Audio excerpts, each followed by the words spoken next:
Es un gran privilegio estar en la casa de Dios y cada vez que tenemos la oportunidad de estar congregados debemos agradecerle a nuestro Dios, hermanos, porque nos da la oportunidad de reflexionar, de rectificar.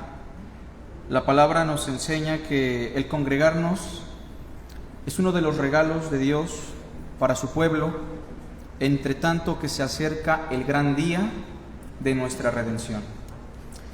Y vamos a seguir reflexionando sobre la palabra de nuestro Señor en Marcos. En lo que encuentran Marcos, debo recordarles que cada evangelio, aunque narra la vida y los hechos de nuestro Señor Jesucristo, cada evangelio tiene un enfoque en particular. En el caso de Marcos, a diferencia de Mateo, por ejemplo, Marcos va dirigido a una comunidad de cristianos gentiles, probablemente cristianos en Roma y en algunas otras partes del imperio. Estos cristianos no tienen el mismo problema existencial que tienen los cristianos judíos en la época, a quienes les escribe el evangelista Mateo. En ese sentido, las audiencias son totalmente diferentes. Las pinceladas de Mateo son judeocristianas. Mateo está queriendo ayudarles a entender a los judíos que se acaban de convertir al cristianismo cómo es que el reino de Dios no está en contra de los escritos de Moisés y de los escritos de los profetas. Mateo, de alguna manera, es muy cuidadoso, es muy sensible con la gente a la que se dirige, pero Marcos no. Porque Marcos pareciera que es muy ágil, muy rápido, y Marcos quiere despertar de manera cruda las cosas que para nosotros son ciertísimas. Marcos no es sensible para nada. Si Mateo dirá divorciarse es adulterio por causa de fornicación, Marcos dirá no. Marcos dirá divorciarse es adulterio y se acabó. No hay esa libertad o esa concesión. Aunque Mateo da la concesión porque lo está manejando desde una perspectiva judeocristiana en el contexto de la ley. Si Mateo dice que el derecho de repudiar solo le concierne al hombre, Marcos dirá no. También la mujer puede repudiar en el contexto romano, y si lo hace comete adulterio. En fin, lo que quiero señalar con esto es que Marcos señala aspectos propios para una comunidad pagana que se acaba de convertir a Cristo. Y lo que Marcos hace es tajantemente ayudarles a entender lo que se debe hacer, cómo se debe vivir, qué es lo que desea Cristo. En ese sentido, hasta parecería que Marcos es posterior a Mateo, quebrantando la tradición de que Marcos fue el primer evangelio. Ahora bien, en Marcos capítulo 7, Cristo empieza a abordar un asunto importante que tiene que ver con la tradición, el dogmatismo, el legalismo religioso de su época, en donde los ancianos y la tradición de los ancianos le habían agregado a la palabra de Dios mandamientos, tradiciones, ritos que no aparecen en la palabra de Dios. Para los judíos de la época, la tradición oral de los ancianos tenía el mismo valor y la misma fuerza que la palabra de Dios.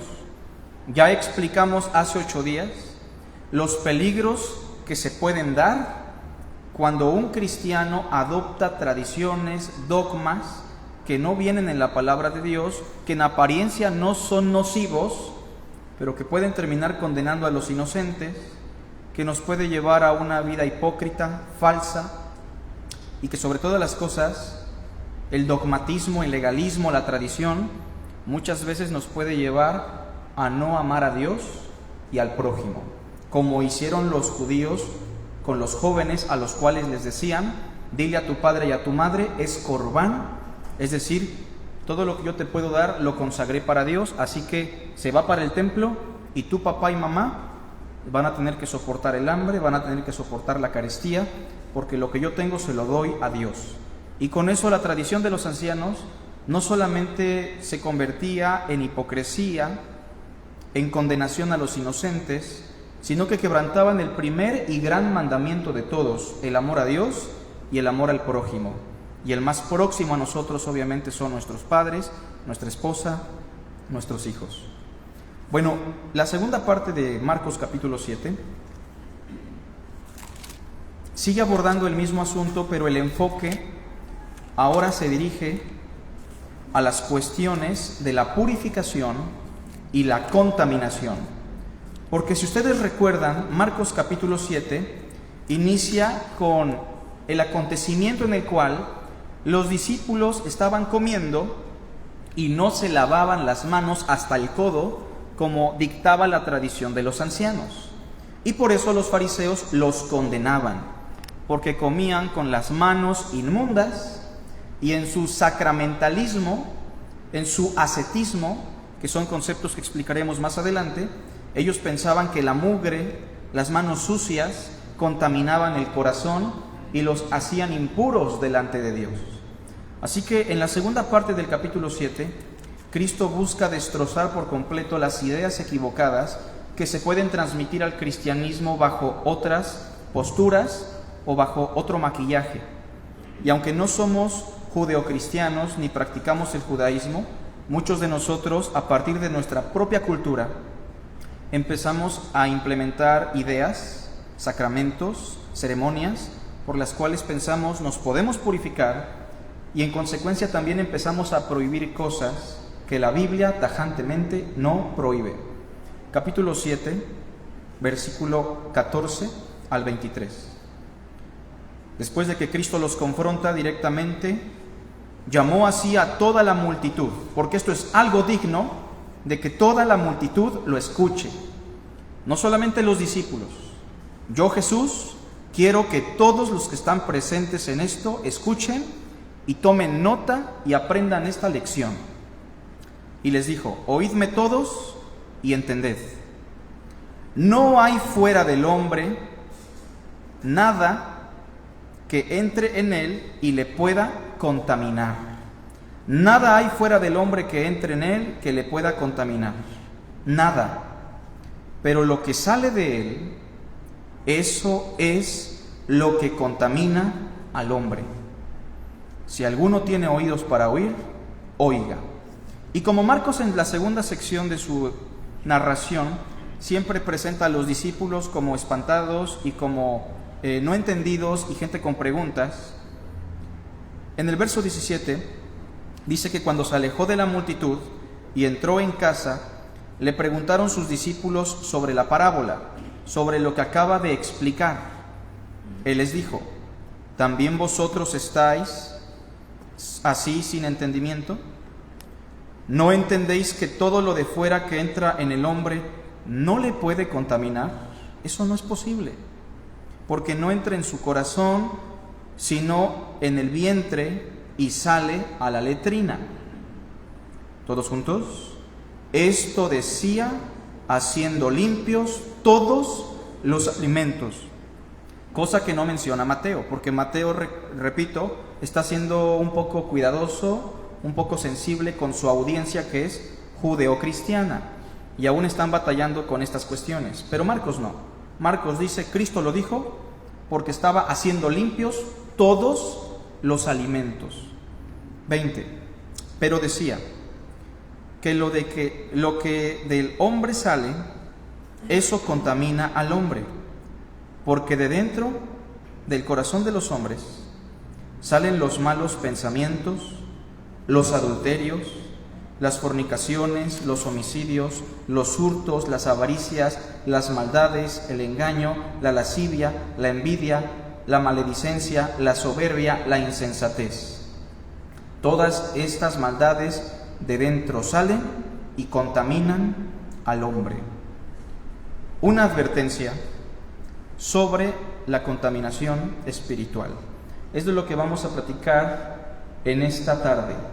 Vamos a hacer una advertencia sobre la contaminación espiritual. Y claro que la advertencia que Cristo nos hace en esta tarde no tiene nada que ver con las cosas superficiales como un trapo, un pedazo de pan, una copa de vino, porque la contaminación del ser humano va más allá de las percepciones superficiales. Ahora, no estoy diciendo que las cuestiones externas o exteriores no tengamos que evaluarlas por la prudencia y el amor, pero lo que estoy queriendo decir con esto es que Cristo nos advierte especialmente sobre la contaminación espiritual. Bueno, este concepto de contaminación aparece en todo el Nuevo Testamento. Para los judíos la contaminación se daba por adquirir ciertos alimentos, meterlos a la boca, como sería el caso del cerdo, el camarón y algunos otros alimentos.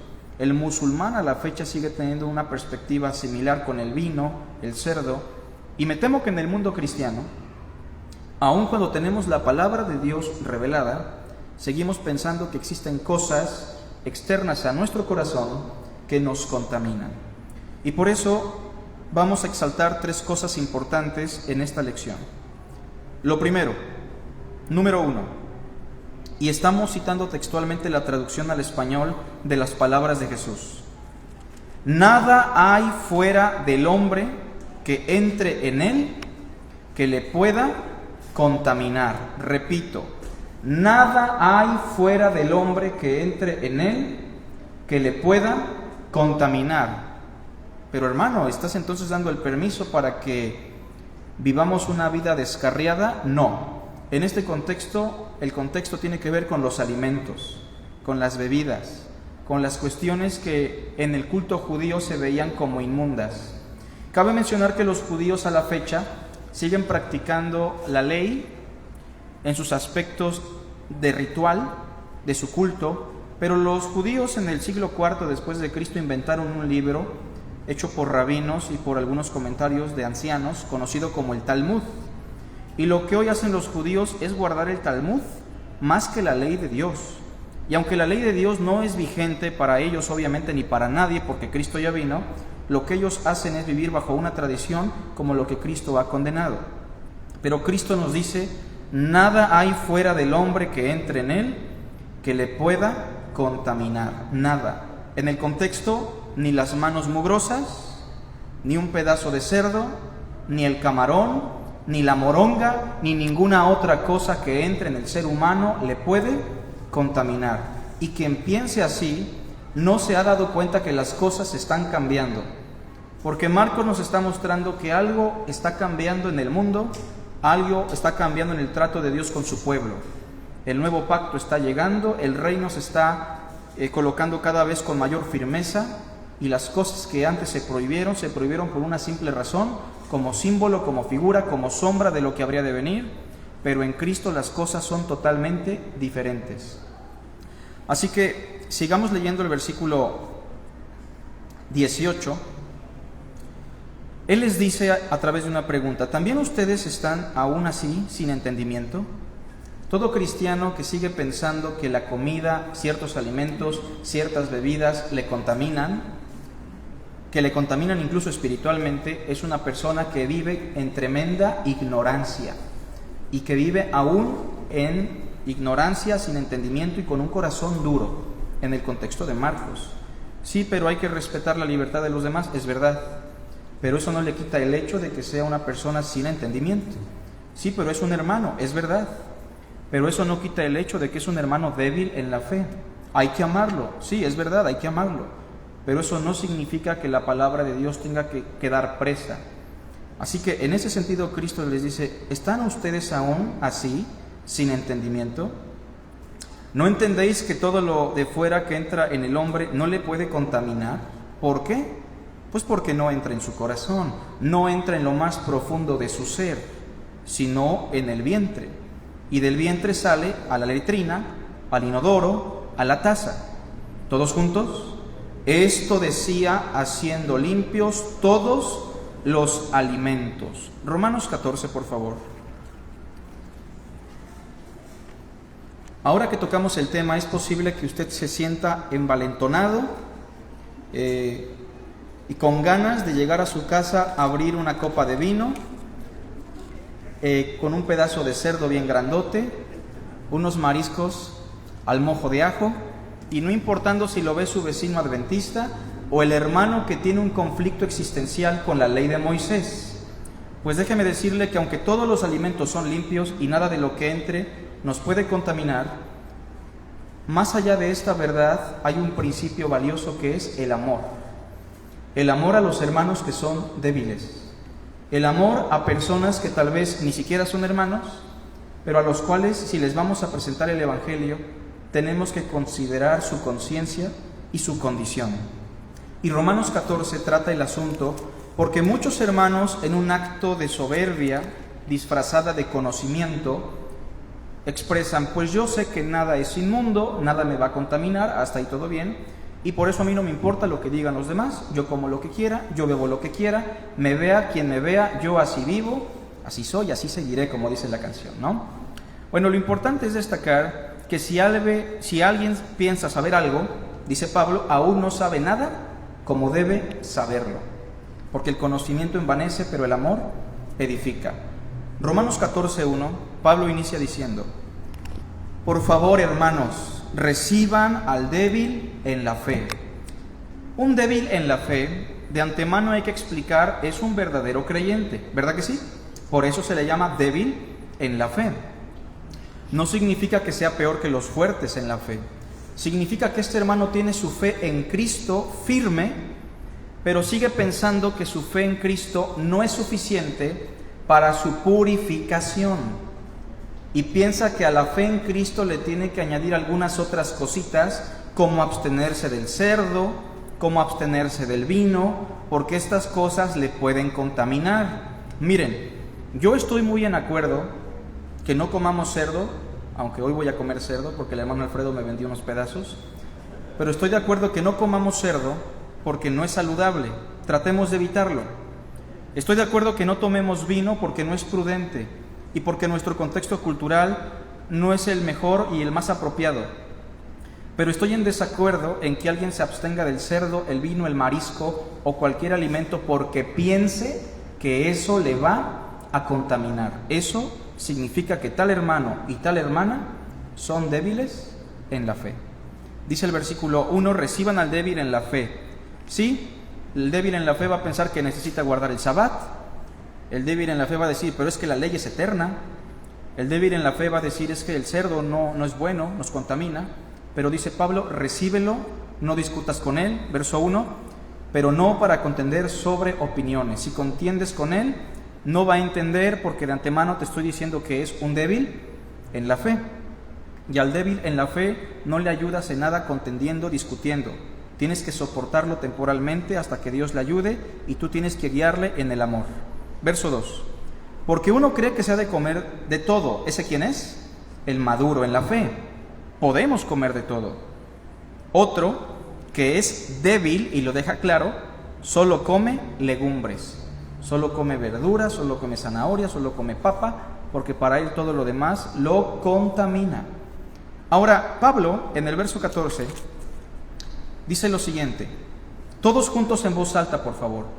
Yo sé y confío en el Señor Jesús, conocimiento y fe, pero una fe madura. Yo sé y confío en el Señor Jesús, que nada es inmundo en sí mismo, mas para el que piensa que algo es inmundo, para él lo es. Pero eso no significa que sea inmundo. Significa que en su mente el hermano aún tiene un problema, una debilidad. Hay que respetar, hay que tolerar, pero eso no significa que la palabra de Dios tenga que privarse. Pero eso tampoco significa que vivamos dañando la conciencia de los más débiles. Versículo 20. Dice el texto, no destruyas la obra de Dios por causa de la comida. Y esto no se lo dice a los débiles en la fe, se lo dice a los fuertes en la fe, que dicen yo como de todo, yo tomo de todo, porque no contamina. Tiene razón, pero está destruyendo la obra de Dios mientras come, mientras bebe, porque está lastimando la conciencia de personas que son débiles en la fe y que se pueden apartar y que por pena tal vez dicen, pues si el hermano come cerdo y toma vino, pues yo creo que tampoco la idolatría está mal, voy a practicarla. Versículo 20, no destruyas la obra de Dios por causa de la comida. Todos juntos. Todas las cosas a la verdad son limpias, pero es malo que el hombre haga tropezar a otros con lo que come. Entonces, el conocimiento tiene que estar bañado de amor. La verdad por sí sola no tiene valor si no está bañada del amor. Y es que la realidad es que la verdad es amor. Ahora bien, esto, hermanos, pareciera algo no tan grave, pero cuando alguien es débil en la fe y aparte se para en el púlpito y empieza a promover que no se coman ciertos alimentos, como lo hacían los fariseos, los ancianos y la gente de Israel, o como lo harán algunas personas hoy que se denominan cristianos, que guardan aún la ley y las ceremonias de la ley, no solamente es una cuestión de debilidad. La Biblia lo encierra en un contexto de demonios y de doctrinas diabólicas y perversas. ¿Por qué? Porque están de alguna manera ya aplastando la obra de Cristo que purifica todas las cosas. Vean por favor conmigo la segunda carta a Timoteo.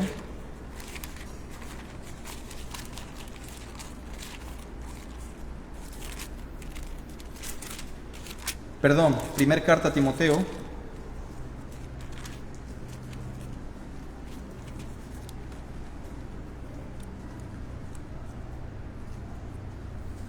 Capítulo 4, versículo 1 en adelante.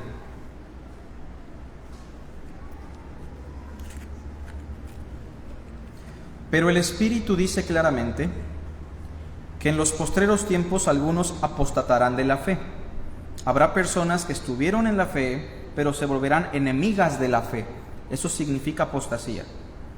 Escuchando a espíritus engañadores y a doctrinas de demonios. Alto ahí. Podríamos pensar que lo que va a decir a continuación tiene que ver con el anticristo, beber sangre, hacer un rito satánico y cosas por el estilo. Pero la doctrina de demonios, según el verso 2, tiene que ver en primer lugar con personas hipócritas. Eso nos recuerda a los fariseos. En segundo lugar, gente con una conciencia cauterizada, que no le interesa el amor al prójimo, no le interesan los principios, los valores, la ética. Verso 3, gente que prohibirá el matrimonio, porque dirá que las relaciones sexuales son inmundas, son impuras. No debes casarte si quieres servir a Dios, porque el hombre de Dios debe mantenerse puro. Y eso sería una doctrina de demonios. Y por último, mandarán a abstenerse de alimentos que Dios creó, para que con acción de gracias participen de ellos, ¿quiénes? Los creyentes y los que han conocido la verdad. Porque todo lo que Dios creó es bueno, nos recuerda el Génesis. Y nada es de desecharse si se toma con acción de gracias. Porque por lo que dijo Dios ya, por la palabra de Dios y por la oración, es santificado. Colosenses 2:20 al 23. La herejía que más daño le causó al cristianismo en el primer siglo fue la herejía judaizante, que obligaba a los creyentes gentiles a que se circuncidaran, guardaran la ley, se abstuvieran de alimentos, tanto que el primer concilio de la historia, si lo recordarán en Hechos 15, tuvo que ver sobre estas cuestiones. Y entonces en Colosenses el problema es el mismo. En Colosas se están infiltrando no solamente filosofías griegas, sino también la enseñanza judaizante, que está llevando a la iglesia al ascetismo. Repito, al ascetismo. ¿Y qué es el ascetismo? Es la práctica de abstenerse del exterior. ¿Sí recuerdan a los monjes que se guardaban en lugares muy lejanos, fuera del exterior, no tenían contacto con mujeres? Es más, algunos padres de la iglesia decían, no me atrevo a tocarle ni siquiera la mano a mi madre o a mi hermana, porque es como tocar un tumor, no me quiero contaminar. Gente que se abstuvo de todo eso, alimentos, el matrimonio. Los menonitas, que son una denominación incluso reformada, protestante y cristiana, siguen teniendo estos vestigios bajo otra cobija. No son judaizantes propiamente, pero todo lo que tienen es mecánico, no es eléctrico, tienen que hacer sus propios alimentos, tienen que hacer su propio queso, porque todo lo que proviene de los paganos y del exterior nos puede contaminar. Eso Dios lo condena y le llama doctrinas de demonios. Colosenses capítulo 2, verso 20. Pablo nos dice, a ver, si ustedes han muerto con Cristo, y yo espero que sí, si han muerto con Cristo en cuanto a los rudimentos de este mundo, ¿por qué como si vivieran en el mundo se someten a preceptos tales como, no hagas esto, ni comes aquello, ni aún lo toques? 22. En conformidad a mandamientos y doctrinas de hombres, cosas que todas se destruyen con el uso. ¿La comida es eterna acaso? ¿El tipo de prenda es eterna? No. ¿El contacto con otro ser humano es eterno? No. Todo lo que hay en este mundo se destruye con el uso. Dice el verso 23. Tales cosas tienen a la verdad cierta reputación. Claro que sí, hay que reconocer que la persona que dice que no come cerdo es digna de ser alabada. ¿Cómo te esfuerzas? ¿Cómo te sacrificas? Hay cierta reputación. La persona que dice yo no tengo contacto con el mundo y me guardo en este templo porque quiero consagrarme a Dios, tiene reputación en esa esfera, ¿o no? ¿Cómo no van a reconocer a los monjes? ¿Cómo no van a reconocer a los menonitas? Tienen cierta reputación de sabiduría, en culto voluntario, en humildad, porque no quieren riquezas, porque no quieren tener contacto con lo material, y en duro trato del cuerpo, incluyendo a la gente que se flagelaba, la que ayunaba, la que no comía, pensando que esto le iba a ayudar en su purificación. Pero el verso 23 dice, pero no tienen valor alguno, ¿contra qué? Contra los apetitos de la carne. No pueden purificar y no te pueden elevar para con Dios, no, solamente Cristo. Y entonces el ascetismo, que es la práctica de abstenerse ceremonialmente de muchas cosas, es refutada por el Nuevo Testamento de manera tajante. Categóricamente esto significa, en la diapositiva, que Cristo está refutando juntamente con todos los apóstoles el ascetismo. Y si usted pensaba que abstenerse de algunas cosas le ayudaba en su purificación, usted tiene que evaluar a la luz de las Escrituras, no lo que siente, no lo que piensa, a la luz de las Escrituras si en verdad algo lo puede contaminar. Porque si Cristo lo ha purificado con su Espíritu, pregunto yo, ¿hay algo más fuerte que el Espíritu de Dios que nos pueda manchar? Claro que no. En segundo lugar, Cristo dijo en Marcos 7:20 que lo que sale del hombre, eso es lo que contamina al hombre. Punto número 2. Repito, lo que contamina al hombre, o lo que sale del hombre más bien, eso es lo que contamina al hombre. Marcos 7:20 nos dice, ya Cristo dejó por sentado que todos los alimentos son limpios y que nada nos puede contaminar. Pero ahora en el verso 20, Cristo les dice que lo que del hombre sale, eso contamina al hombre. Ustedes están ignorando algo muy importante que incluso los puede llevar a la condenación, porque ustedes piensan que el mal viene de afuera. Ustedes piensan que las causas perversas de la humanidad vienen del exterior, pero ¿saben qué? La corrupción del mundo y la corrupción de la sociedad y la corrupción de la política y de las iglesias y de lo que sea, provienen de lo profundo del corazón. El problema del hombre es el hombre. La criatura más corrupta es el ser humano. El problema del corazón es el corazón. La política, ni la filosofía, ni la psicología, ni los medicamentos van a cambiar el asunto, porque tiene que ver con algo interior del corazón. Podemos vestirnos muy bonito, podemos no comer cerdo, marisco, no tomar vino, pero el problema no viene de afuera, viene de lo más profundo del ser.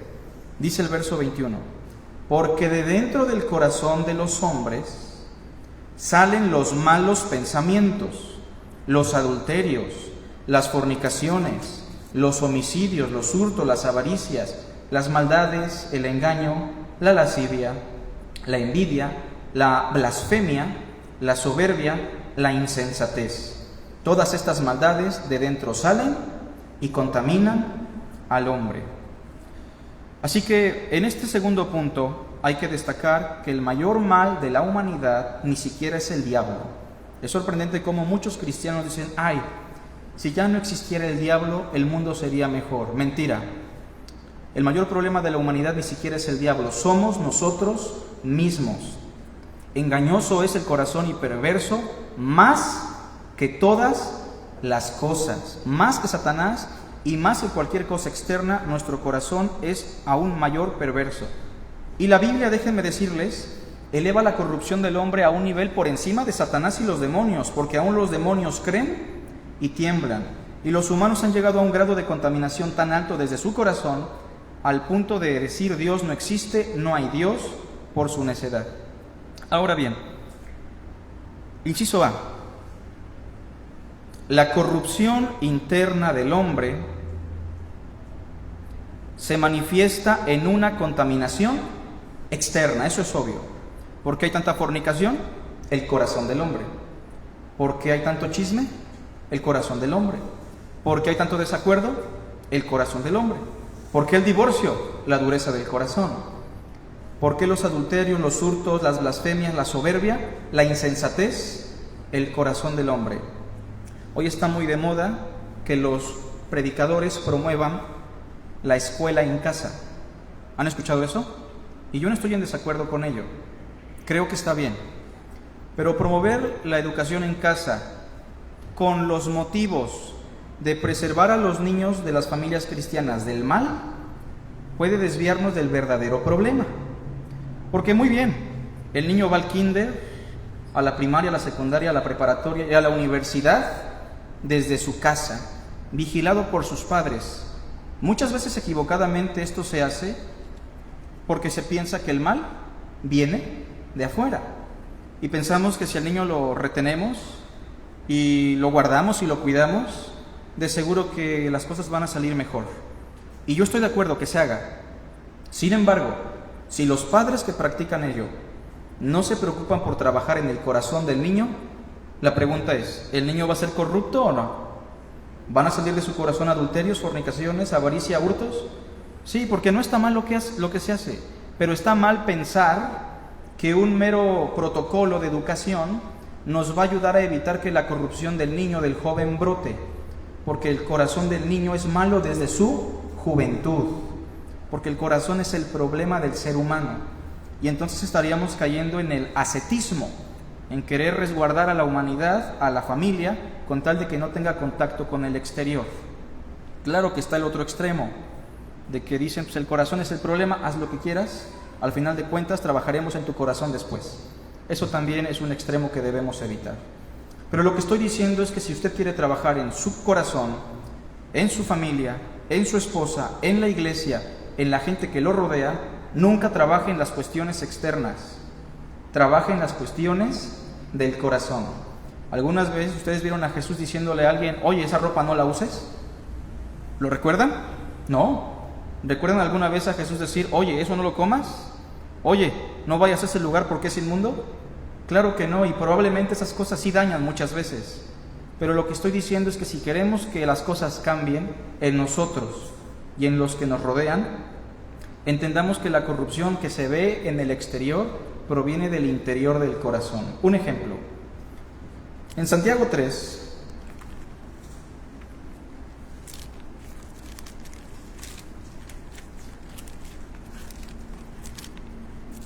versículo 6. Bueno, el capítulo 3, ustedes saben que el tema central del capítulo 3 tiene que ver con los maestros, no con la lengua, sino con los maestros, y obviamente su instrumento es la lengua. Y Santiago inicia diciendo, no se hagan maestros muchos de ustedes, porque miren, recibirán mayor juicio, una mayor responsabilidad. Y después de decirles los motivos de por qué deben considerar colocarse como maestros, en el verso 6 dice, la lengua es un fuego, un mundo de maldad. La lengua está puesta entre nuestros miembros y contamina todo el cuerpo, todas nuestras acciones, e inflama la rueda de la creación. Todo el mundo se ve afectado, dice el texto, por la lengua. Y es que ella misma es inflamado por el mismo infierno. Entonces, pregunta, si cortamos la lengua de cada uno de nosotros, ¿dejaremos de estar contaminados? ¿Verdad que no? Pero Cristo dijo, si tu ojo te es ocasión de caer, ¿qué dice? Si sacamos el ojo del adúltero, ¿dejará de ser adúltero? No, porque la Biblia usa una expresión figurada en ambos casos, simplemente para aludir de las cuestiones externas. El problema no es la lengua, el problema no son los ojos, el problema no son las manos. El problema viene de lo más profundo del corazón. El problema es el corazón. Y por eso el Señor está interesado en refutar en este segundo lugar, no solamente el ascetismo, sino en segundo lugar, este principio refuta el humanismo. El humanismo, de alguna manera, es esta idea antropocéntrica de pensar que el hombre es bueno en su esencia. ¿Quién no ha escuchado? Sigue tu corazón. Pues esta decisión que vas a tomar es muy importante. Sigue lo que dicte tu corazón. Pues lo que le está diciendo en otras palabras, ve a la destrucción y sigue a tu corazón corrupto que está inclinado al mal. El humanismo lo que hace es exaltar al ser humano, y no estamos en desacuerdo que el ser humano es una criatura excelsa, porque es imagen y semejanza de Dios. Pero hay que reconocer que ontológicamente el ser humano es corrupto, el ser humano es malo. ¿Por qué me llamas bueno?, dijo Jesús. ¿Qué te hace pensar que existen personas buenas? ¿Qué te hace pensar que hay gente con corazones buenos? Esas personas no existen. Te voy a decir algo, el único bueno es Dios, porque no hay justo ni aun uno, no hay quien entienda, no hay quien busque a Dios, todos se desviaron y aún se hicieron inútiles, no hay quien haga lo bueno, no hay ni siquiera uno. Su garganta es como un sepulcro abierto, dice Pablo, veneno de áspida hay debajo de sus labios, su boca está llena de maldición y de amargura. Pero no es la boca, ni la garganta, ni los labios el problema es el corazón del ser humano. Así que la contaminación, como decíamos en la mañana, los problemas, la crisis, el dolor, el sufrimiento, la corrupción, el adulterio que puede estar sufriendo usted, el divorcio que puede estar sufriendo usted, los hurtos, la soberbia, todo esto ha brotado del corazón del ser humano. Y por eso hay que reconocer que Cristo está refutando el humanismo de su época, que creía que los rabinos y los fariseos eran buenos, eran justos, pero explicando que el ceremonialismo, el ascetismo no hace nada, porque el problema viene del corazón. Ahora bien, punto número 3, y esto lo voy a tratar de explicar a partir de Marcos.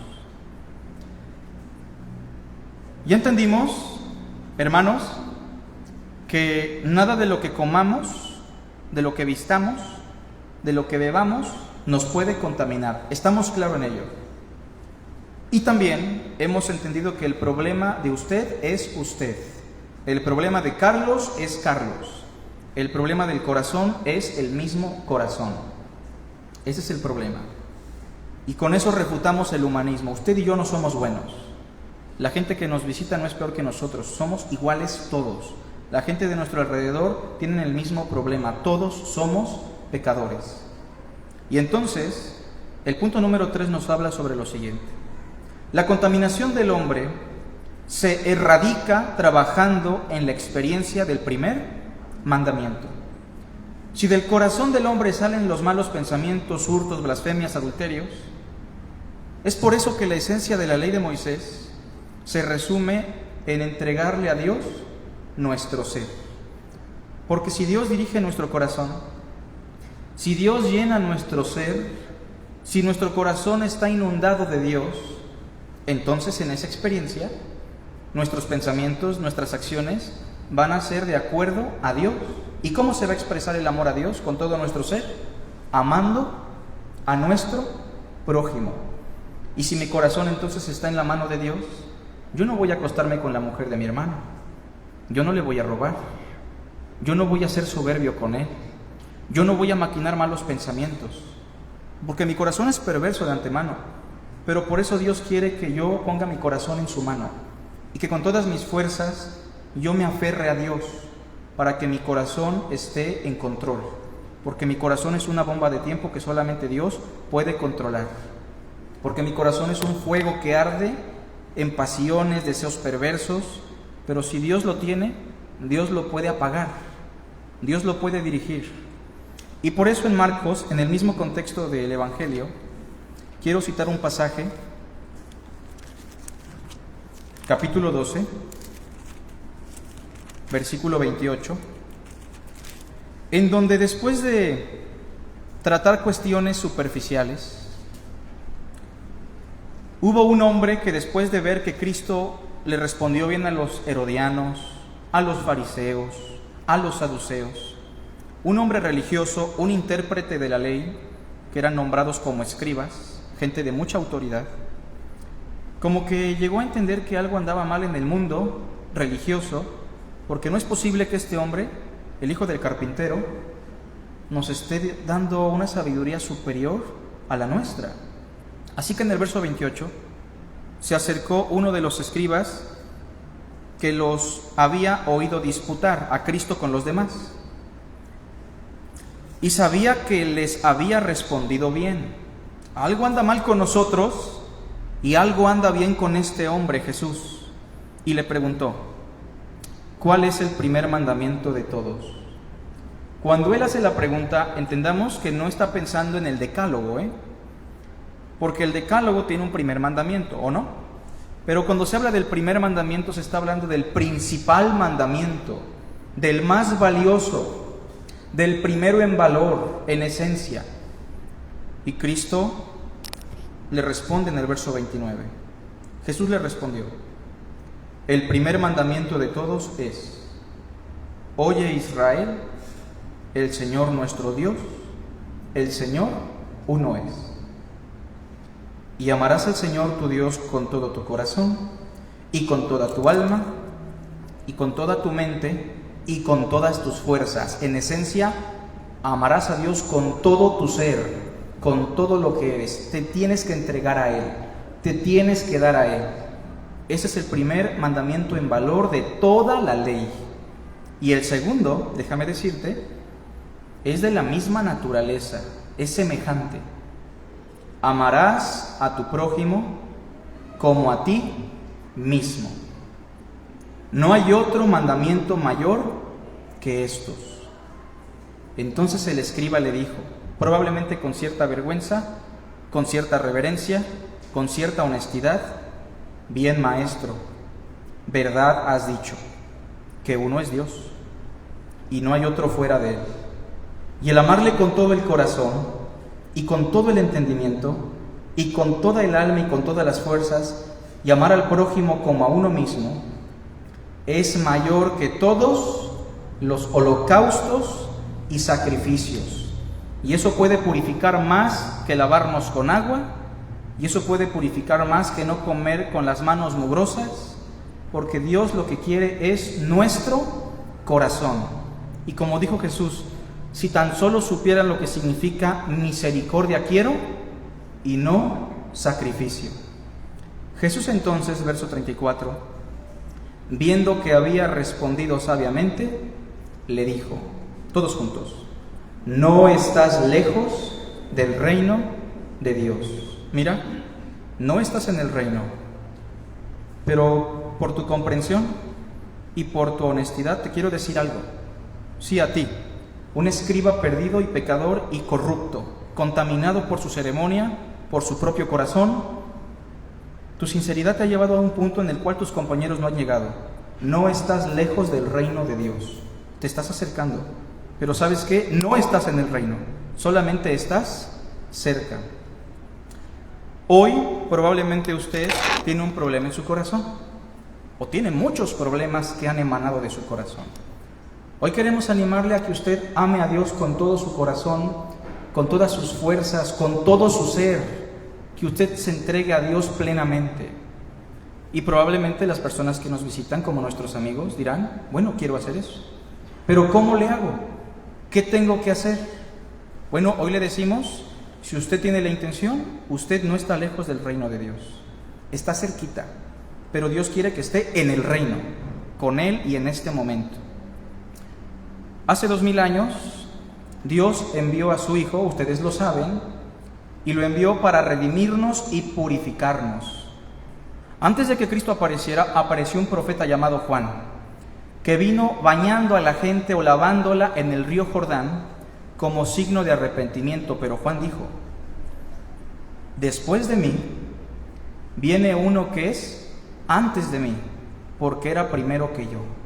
Él no los va a lavar con agua, Él los va a lavar y a purificar con el Espíritu Santo.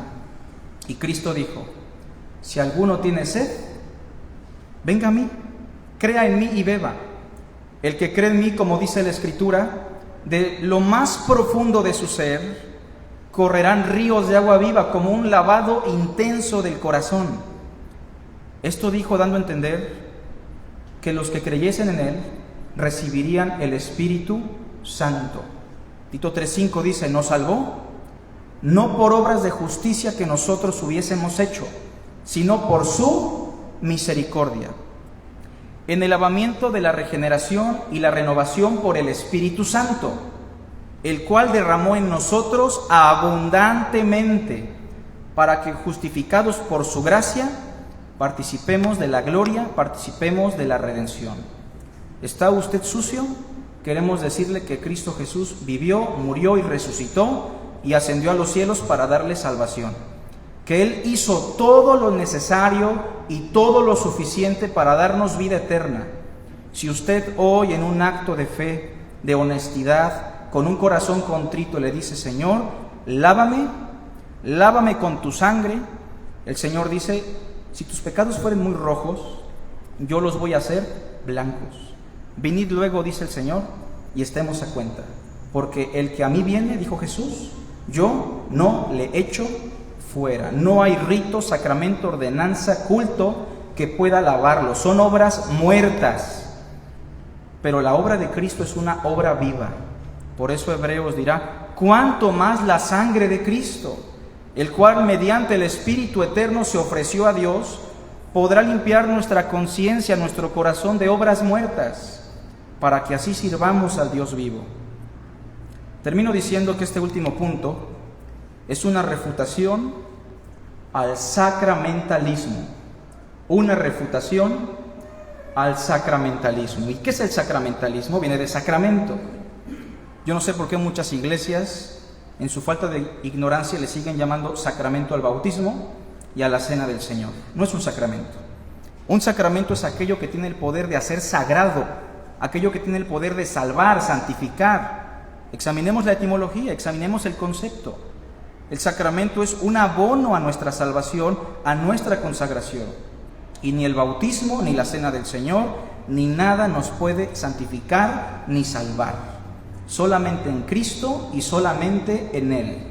Cristo dijo: vengan a mí todos los que estéis cargados y trabajados, y yo los haré descansar.